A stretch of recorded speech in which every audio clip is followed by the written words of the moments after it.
Karlos Williams was released by the Buffalo Bills. He came in 20 pounds overweight. And even at one point, Rex Ryan, earlier in this preseason, saying, that they're not going to give up on Karlos Williams. Quote, I will not give up.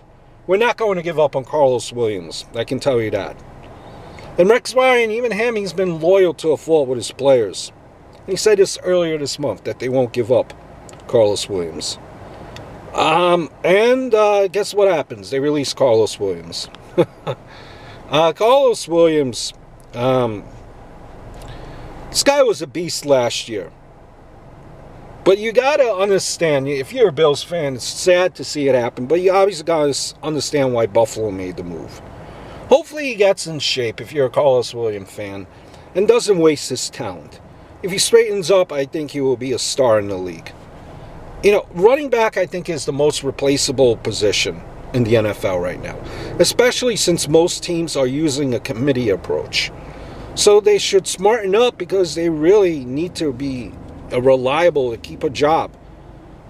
You can't put on just a few pounds if this is what if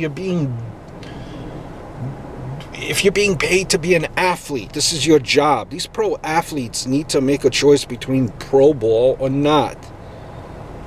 It seems like most of them, if your body is your temple, most of these guys are making the wrong choices. When you look at it, how do you pay, okay? How do you pay a guy a considerable chunk of change, or any type of change, whether it be $500,000 or $1 million, when you watch your investment in your running back show up out of shape, overweight, and how? Suspended for what? Is it drug use? Not a one-time offender, but twice. How do you justify keeping him when they're escalating penalties for drug abusers?